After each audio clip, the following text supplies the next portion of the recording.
नमस्कार। स्वागत है आप सभी का शिक्षा सिटी के इस यूट्यूब चैनल में। दोस्तों, हम जो आरआरबी एनटीपीसी 2020 के लिए टेस्ट सीरीज चला रहे हैं उसके भाग 25 को आज के इस वीडियो में हम कवर करेंगे। तो चलिए वीडियो को स्टार्ट कर लेते हैं और देख लेते हैं कि आज का जो भाग 25 है इसमें हमने कौन कौन से इंपॉर्टेंट प्रश्नों को सम्मिलित किया है। तो चलिए वीडियो को शुरू करते हैं।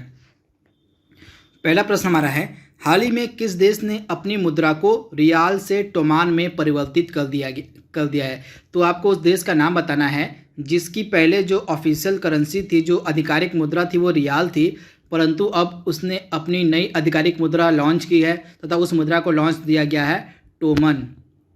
तो यह देश कौन सा है? तो यह देश है ईरान। तो राइट आंसर आपका हो जाएगा ईरान जो है उसने अपनी मुद्रा को रियाल से टोमन में परिवर्तित कर दिया है। अब बात यहाँ पे ईरान की है, तो ईरान की राजधानी आपको मिलेगी तेहरान में। तेहरान जो है ये ईरान की राजधानी है। हसन रूहानी जो हैं ये वर्तमान में क्या हैं? तो यहाँ के राष्ट्रपति हैं तथा ईरान के द्वारा 2 सैटेलाइट लॉन्च किया गया था, जफ़र और नूर। कौन सा? जफ़र और नूर नामक जो सैटेलाइट है, ये 2 सैटेलाइट ईरान के द्वारा लॉन्च किए गए थे। अगला प्रश्न है, हाल ही में निम्न में से किस एक्ट में संशोधन करके बांस को पेड़ की कैटेगरी से हटा दिया गया है? आपको बताना है जो बांस है उसको जो है पेड़ की कैटेगरी से किस संविधान के एक्ट में संशोधन करके हटा दिया गया है। तो यह एक्ट था 1927 का इंडियन फॉरेस्ट एक्ट 1927। इस एक्ट में हाल ही में संशोधन करके जो है बांस को पेड़ की कैटेगरी से हटाकर इसको घास की कैटेगरी में रख दिया गया। इसे आप ध्यान दीजिएगा, पहले जो बांस था यह पेड़ की कैटेगरी में आता था, परंतु हाल ही में जो इंडियन फॉरेस्ट एक्ट था 1927 इसमें संशोधन करके बांस को पेड़ की कैटेगरी से हटाकर इसको घास की कैटेगरी में रख दिया गया है। अगला प्रश्न है, हाल ही में संविधान की लोक लेखा समिति का अध्यक्ष किसे बनाया गया है? तो जो पब्लिक अकाउंट कमेटी है इसके अध्यक्ष कौन बनाए गए हैं हाल ही में, आपको बताना है। तो संविधान की लोक लेखा समिति का अध्यक्ष बनाया गया है अधीर रंजन चौधरी को। तो राइट आंसर आपका हो जाएगा अधीर रंजन चौधरी। अगला प्रश्न है, निम्न में से किस भारतीय अभिनेत्री को यूनाइटेड नेशन इन्वायरमेंट प्रोग्राम यानी कि संयुक्त राष्ट्र पर्यावरण कार्यक्रम का सद्भावना राजदूत बनाया गया है भारत के लिए? तो भारत के लिए संयुक्त राष्ट्र पर्यावरण कार्यक्रम की सद्भावना राजदूत कौन बनाई गई हैं? तो इनका नाम है दिया मिर्जा। तो राइट आंसर आपका हो जाएगा दिया मिर्जा जो हैं संयुक्त राष्ट्र पर्यावरण कार्यक्रम की सद्भावना राजदूत बनी है भारत के लिए। यूएनईपी का हेडक्वार्टर आपको कहाँ मिलेगा? केन्या की राजधानी नैरोबी में।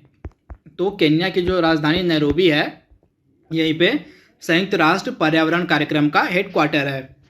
अगला प्रश्न है, हाल ही में नीति आयोग ने किस संगठन के साथ मिलकर सुरक्षित दादा दादी और नाना नानी अभियान शुरू किया है? काफ़ी इंपॉर्टेंट प्रश्न है।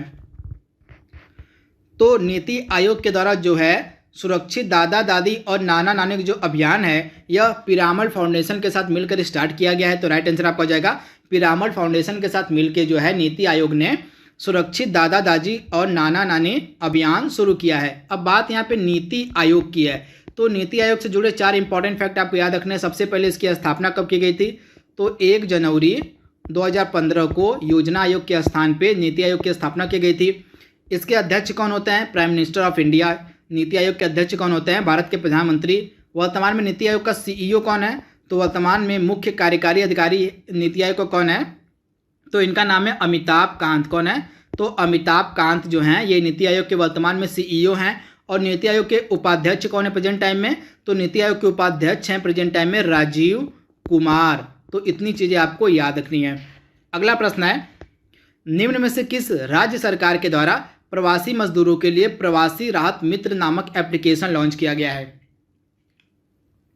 तो प्रवासी राहत मित्र नामक जो ऐप है यह लॉन्च किया था उत्तर प्रदेश की गवर्नमेंट ने। तो राइट आंसर आपका हो जाएगा उत्तर प्रदेश की सरकार के द्वारा जो है प्रवासी मजदूरों के लिए प्रवासी राहत मित्र नामक एप्लीकेशन लॉन्च किया गया। अगला प्रश्न है, निम्न में से किस मंत्रालय के द्वारा जो है चैंपियंस पोर्टल को लॉन्च किया गया है? तो चैंपियंस जो पोर्टल है किस मंत्रालय के द्वारा लॉन्च किया गया है? तो इसका राइट आंसर आपका हो जाएगा एमएसएमई जो मंत्रालय है, micro small and medium enterprises जो इंडस्ट्री है मतलब है मंत्रालय है, इसके द्वारा जो है हाल ही में चैंपियंस पोर्टल लॉन्च किया गया है। तो राइट आंसर आपका हो जाएगा एमएसएमई मंत्रालय के द्वारा। अगला है, आपको बताना है कि विश्व का जो सबसे ठंडा क्षेत्र है वर्खोयांस्क, आपको बताना है कि यह जो विश्व का सबसे ठंडा क्षेत्र आपको किस देश में मिलेगा। तो विश्व का जो सबसे ठंडा क्षेत्र है वर्खोयांस्क, आपको मिलेगा रूस के साइबेरिया क्षेत्र में। आप याद रखिएगा, रूस का जो साइबेरिया वाला एरिया है वहाँ पे एक स्थान है वर्खोयांस्क, जो कि विश्व का सबसे ठंडा क्षेत्र है।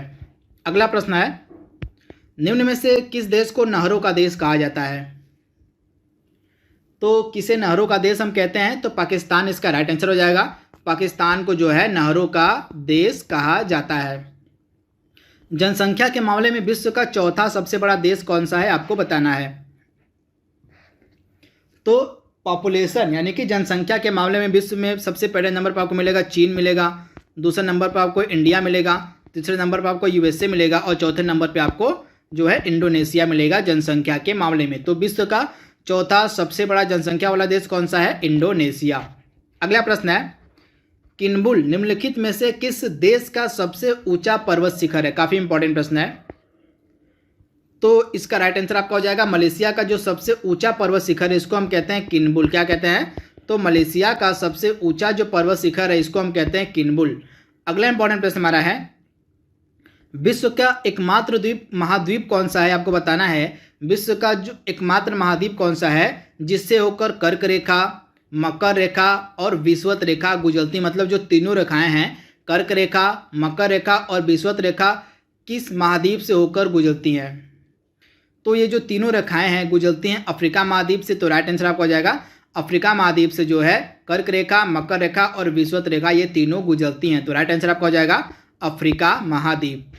अगला प्रश्न आपका है, न्यू इंडिया नामक समाचार पत्र के संपादक कौन थे। तो न्यू इंडिया नामक समाचार पत्र के संपादक कौन थे, तो बिपिन चंद्र पाल। तो राइट आंसर आपका हो जाएगा बिपिन चंद्र पाल के द्वारा जो है न्यू इंडिया नामक जो है समाचार पत्र का संपादन किया जाता था। अगला प्रश्न है, सविनय अवज्ञा आंदोलन की जो शुरुआत है यह किस वर्ष की गई थी। तो सविनय अवज्ञा की आंदोलन की जो शुरुआत है यह कब की गई थी, तो डेट था 6 अप्रैल का और वर्ष था 1930 का।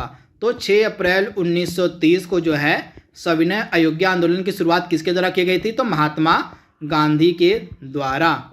अगला प्रश्न आपका है, निम्न में से किस गवर्नर जनरल के द्वारा जो है 1784 में एशियाटिक सोसाइटी ऑफ बंगाल की मतलब नींव रखी गई थी। काफी इंपॉर्टेंट प्रश्न है। तो एशियाटिक सोसाइटी ऑफ बंगाल की जो नींव है 1784 ईस्वी में रखी थी वॉरेन हेस्टिंग ने। तो राइट आंसर आपका हो जाएगा वॉरेन हेस्टिंग के द्वारा जो है 1784 में एशियाटिक सोसाइटी ऑफ बंगाल की नींव रखी गई थी। वॉरेन हेस्टिंग के कार्यकाल में कुछ इंपॉर्टेंट एक्ट और कुछ इंपॉर्टेंट लॉ बनाए गए थे तथा कुछ इंपॉर्टेंट घटनाएं बनाई गई थी जो आपके एग्जाम में पूछी जा सकती हैं। मैं आपको बता रहा हूँ, अब नोट डाउन करते चलेगा। पहला जो इंपॉर्टेंट एक्ट इसके कार्यकाल में आया था वह था 1773 का रेगुलेटिंग एक्ट। आप याद रखिएगा 1773 का जो रेगुलेटिंग एक्ट था यह इसी के कार्यकाल में आया था, वॉरेन हेस्टिंग के कार्यकाल में। उसके बाद 1784 का जो पिट्स इंडिया एक्ट था, जो 1784 का पिट्स इंडिया एक्ट था यह भी वॉरेन हेस्टिंग के कार्यकाल में आया था, आप इसे याद रखिएगा। तथा जो है कलकत्ता को बंगाल की राजधानी भी वॉरेन हेस्टिंग ने घोषित किया था। इसके बाद जो है बंगाल के द्वैत शासन की जो समाप्ति है इसी के द्वारा की गई थी। तो इतनी सारी घटनाएं थी इससे रिलेटेड, वॉरेन हेस्टिंग से रिलेटेड, आप इसे याद रखिएगा। तथा यह कब से कब तक गवर्नर जनरल था, तो यह कब से कब तक था, तो 1773 से लेके आपका 1785 तक यह गवर्नर जनरल था। अगला प्रश्न है, निम्न में से किस गवर्नर जनरल के समय में वर्ष 1799 में जो है चतुर्थ मैसूर युद्ध लड़ा गया था। तो जो चौथा मैसूर युद्ध था 1799 ईस्वी में, यह किसके कार्यकाल में लड़ा गया था, तो लॉर्ड वेलेजली के कार्यकाल में। तो राइट आंसर हो जाएगा आपका लॉर्ड वेलेजली के कार्यकाल में जो है चतुर्थ मैसूर युद्ध लड़ा गया था और द्वितीय मराठा युद्ध भी इसी के कार्यकाल में लड़ा गया था। तो दोनों युद्ध जो थे, चौथा मैसूर युद्ध और जो दूसरा मराठा युद्ध था, ये दोनों जो युद्ध थे यह लॉर्ड वेलेजली के ही कार्यकाल में लड़े गए थे। तथा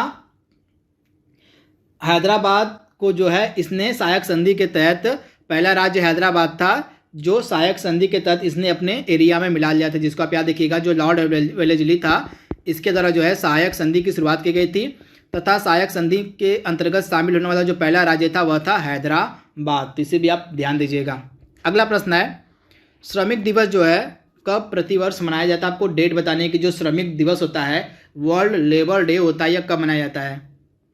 तो श्रमिक दिवस प्रतिवर्ष मनाया जाता है 1 मई के दिन। तो राइट आंसर आपका हो जाएगा 1 मई। अगला इंपॉर्टेंट प्रश्न हमारा है, पहला मुगल सम्राट कौन था? तो पहला मुगल सम्राट कौन था? तो बाबर जो था यह पहला मुगल सम्राट था। इन्हें मुगल भारत में मुगल वंश की जो स्थापना इसने 1526 ईस्वी में की थी तथा इसका जो कार्यकाल था 1526 से 1530 तक था। इसे भी आप ध्यान दीजिएगा, बाबर। अगला प्रश्न है, करो या मरो का जो नारा है यह किसके द्वारा दिया गया था?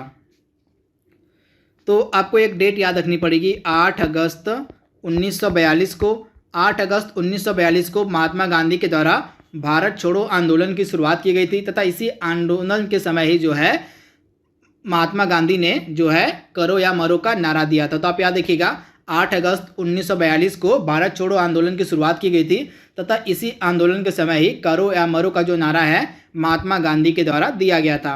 अगला प्रश्न है, एक दाढ़ी वाले आदमी का जो चित्र है निम्नलिखित में से किस पुरातात्विक स्थल में पाया गया है? आपको बताना है। तो एक दाढ़ी वाले आदमी का चित्र कहाँ पे पाया गया है? तो मोहनजोदड़ो में। तो राइट आंसर आपका हो जाए मोहनजोदड़ो तथा मोहनजोदड़ो से ही एक कांस्य से निर्मित नर्तकी की मूर्ति भी मिली है। आप याद रखिएगा, एक कांस्य से निर्मित नर्तकी की जो मूर्ति है यह भी मोहनजोदड़ो से मिली है। मोहनजोदड़ो से ही अन्न कोठार मिला है। इसके साथ ही मोहनजोदड़ो से ही आपका क्या मिला है? विशाल स्नानागार, जिसको हम ग्रेट बाथ के नाम से जानते हैं। ये सभी जो हैं पुरातात्विक चीज़ें मिली हैं मोहनजोदड़ो से। अगला प्रश्न आपका है, हंगरी की राजधानी आपको बतानी है कि हंगरी की राजधानी क्या है। तो हंगरी की राजधानी आपको मिलेगी बुडापेस्ट। राइट आंसर आपका हो जाएगा हंगरी की राजधानी बुडापेस्ट है। और विंड हाक किसकी राजधानी है? तो विंड हाक राजधानी है नामीबिया की। किसकी? नामीबिया की राजधानी को हम कहते हैं विंड हाक। और कोपहेगन किसकी राजधानी है? तो डेनमार्क की जो राजधानी है उसको हम कोपहेगन कहते हैं। और बमाको किसकी राजधानी है? तो माली की राजधानी को हम बमाको कहते हैं। तो चारों राजधानी आपको याद रखनी है। बुडापेस्ट किसकी राजधानी है? हंगरी की। विंड हाक किसकी राजधानी है? नामीबिया की। कोपहेगन किसकी राजधानी है? डेनमार्क की। और बमाको किसकी राजधानी है? तो माली की। ये चारों राजधानी आपके दिमाग में होनी चाहिए। कागज का जो आविष्कार है सबसे पहले किस राज्य के द्वारा किया गया? तो कागज का जो सबसे पहला आविष्कार है किस देश के द्वारा यहाँ पे किया गया आपको बताना है। तो यह देश था चीन। चीन के द्वारा जो है सबसे पहले कागज का आविष्कार किया गया था। तो राइट आंसर आपका हो जाएगा चीन। अगला प्रश्न हमारा है, नूरजहां किस सम्राट की पत्नी थी? काफी इंपॉर्टेंट प्रश्न है। तो नूरजहां किस सम्राट की पत्नी थी? तो सम्राट जहांगीर की जो पत्नी थी, जो वाइफ थी, उनका नाम था नूरजहां। तो राइट आंसर आपका हो जाएगा जहांगीर की पत्नी थी नूरजहां। अगला प्रश्न है, संयुक्त राष्ट्र का मुख्यालय आपको बताना है निम्नलिखित में से कहाँ है? तो यूनाइटेड नेशन का मुख्यालय कहाँ पे स्थित है? तो यूनाइटेड नेशन का मुख्यालय आपको मिलेगा न्यूयॉर्क में। कहाँ पे? तो न्यूयॉर्क में जो है आपको यूनाइटेड नेशन का मुख्यालय मिलेगा। तो राइट आंसर आपका हो जाएगा ऑप्शन ए, न्यूयॉर्क। अगला प्रश्न है, हैकर क्या होते हैं? तो हैकर क्या होता है? तो जो हैकर होता है यह कंप्यूटर पेशेवर होते हैं जिन्होंने जटिल कंप्यूटर समस्याओं को हल किया होता है। तो राइट आंसर आपका हो जाएगा ऑप्शन सी। अगला प्रश्न है, साइक्लोट्रॉन का आविष्कार किसके द्वारा किया गया था? काफी इंपॉर्टेंट प्रश्न है। तो साइक्लोट्रॉन का जो आविष्कार है यह किसके द्वारा किया गया था? तो अर्नेस्ट ओ लॉरेंस के द्वारा। तो राइट आंसर आपका हो जाएगा अर्नेस्ट ओ लॉरेंस के द्वारा जो है साइक्लोट्रॉन का आविष्कार किया गया था। अगला प्रश्न है, गैस का जो दबाव है वह किस यंत्र की सहायता से मापा जाता है? तो गैस का दबाव किस यंत्र की सहायता से मापते हैं हम? तो मैनोमीटर हो जाएगा इसका राइट आंसर। मैनोमीटर की सहायता से जो है गैस का दबाव मापा जाता है। अगला इंपॉर्टेंट प्रश्न है, निम्न में से कौन सी उत्कृष्ट धातु है? आपको बताना है। तो इसमें से सोना, चांदी और प्लेटिनम यानी कि तीनों जो हैं ये उत्कृष्ट धातु का उदाहरण है। तो राइट आंसर आपका हो जाएगा उपयुक्त सभी, यानी कि चांदी आपका हो गया, सोना हो गया और प्लेटिनम हो गया। ये सभी जो हैं उत्कृष्ट धातु के एग्जाम्पल हैं। अगला प्रश्न है, निम्नलिखित में से कौन सा हाइड्रोजन का समस्थानिक नहीं है? तो दिए गए ऑप्शंस में से कौन सा हाइड्रोजन का समस्थानिक नहीं है? तो हाइड्रोजन के 3 समस्थानिक होते हैं। कौन कौन से? प्रोटियम, ड्यूटेरियम और भारी जल यानी कि D2O। तो इसमें से जो ट्रिटियम है, सॉरी यहाँ पे भारी जल इसका हाइड्रोजन का समस्थानिक ट्रिटियम होता है। तो प्रोटियम हो गया आपका, ड्यूटेरियम हो गया और ट्रिटियम हो गया, ये तीनों जो हैं हाइड्रोजन के समस्थानिक होते हैं, परंतु भारी जल जो होता है यह हाइड्रोजन का समस्थानिक नहीं होता है। तो आपका राइट आंसर हो जाएगा भारी जल जो है यह हाइड्रोजन का समस्थानिक नहीं है। आज का लास्ट प्रश्न है, धातुएं विद्युत की सुचालक क्यों होती हैं? काफ़ी इंपॉर्टेंट प्रश्न है। तो जो धातुएं होती हैं विद्युत की सुचालक क्यों होती हैं? क्योंकि मुक्त इलेक्ट्रॉनों के कारण जो है धातुएं जो होती हैं ये विद्युत की सुचालक होती हैं। तो इसका राइट आंसर आपका हो जाएगा मुक्त इलेक्ट्रॉनों के कारण जो है धातुएं जो होती हैं ये विद्युत की सुचालक होती हैं। कुछ धातुएं जो मैं आपको बता रहा हूँ जो विद्युत की सुचालक होती हैं, जैसे आपका हो गया तांबा हो गया, उसके बाद लोहा हो गया, ये सभी जो है विद्युत के सुचालक होते हैं। तो आप इसे ध्यान दीजिएगा। तो यहाँ पे हमने दोस्तों हमारी जो टेस्ट सीरीज है इसके 25वें भाग को हमने कवर कर लिया है। जल्दी मिलेंगे हम इसके अगले भाग में, तब तक के लिए thanks for watching, thank you. Hello friends, जैसा कि मैं आपको रोज़ प्रमोशनल वीडियोस में बता रहा हूँ कि अनअकैडमी के सब्सक्रिप्शन जो हैं वो महंगे होने वाले हैं। तो मैं यही आपसे कहूँगा कि अगर आप सब्सक्रिप्शन लेने के मूड में हैं, अगर आप सब्सक्रिप्शन लेने के लिए प्रिपेयर्ड हैं, जो कि आपके ग्रुप डी के भी एग्जामिनेशंस हैं प्लस एसएससी के एग्जामिनेशंस हैं आपके, तो ज़रूर आप एसएससी कैटेगरी में जाके सब्सक्रिप्शन ले सकते हैं, जहाँ कि आप देख रहे हैं कि प्राइसेस जो है जल्दी बढ़ने वाले हैं और प्लस अभी आपको एक्स्ट्रा डिस्काउंट्स भी चल रहा है जिसके बारे में हम बताएंगे। तो जल्दी से सब्सक्रिप्शन ले लीजिए। बेनिफिट्स क्या क्या मिलेंगे कि आपको डाउट क्लियरिंग सेशंस को प्रायोरिटीज दी गई हैं, वो आपको मिल जाएंगे, लाइव सेशंस मिल जाएंगे, लाइव क्लासेस मिल जाएंगे, इंटरेक्टिव क्लासेस जिसमें मेरी भी क्लासेस दिखती हैं। कोड यूज़ करना पड़ेगा आपको wimlace@14, ठीक है। wimlace@14 जैसे ही कोड यूज़ करेंगे तो आपको क्या होगा, यहाँ पे 20% ऑफ अभी मिल जाएगा, प्लस अप टू 10% तक ऑफ जो है वो कॉइन से भी मिल जाएगा। तो अप्रॉक्स 20 to 30% तक ऑफ पा सकते हैं। तो जल्दी ही प्राइसेस बढ़ने वाले हैं। मैं आपसे यही कहूँगा जल्दी से सब्सक्रिप्शन ले ले, ताकि ज़्यादा से ज़्यादा क्लासेस का और कम पैसे में आप इसका फ़ायदा उठा सकें। प्लस अभी देखिए मैंने बताया कि 29 जुलाई तक अगर आप सब्सक्रिप्शन लेते हैं तो 20% का आपको ऑफ भी मिल जाएगा, डिस्काउंट भी मिल जाएगा। कोड या क्या यूज़ करना है, कोड वही यूज़ करना है VIMLESH, ठीक है, wimlace@14। इस कोड को यूज़ करके आप सब्सक्रिप्शंस में ऑफ पा सकते हैं। ध्यान रखिएगा, wimlace@14 कोड को यूज़ करके आप सब्सक्रिप्शन में 20% का ऑफ पा सकते हैं और प्राइजेस आपके जो बढ़ने वाले हैं उससे भी आपको रियायत मिल सकती है। तो उम्मीद करता हूं दोस्तों आप जल्दी से सब्सक्रिप्शन ले लेंगे। अगर आप उसके इंटरेस्टेड होंगे तो जरूर सब्सक्रिप्शन ले लेंगे। Thank you so much. चलिए मिलते हैं हम आपको लाइव क्लास में।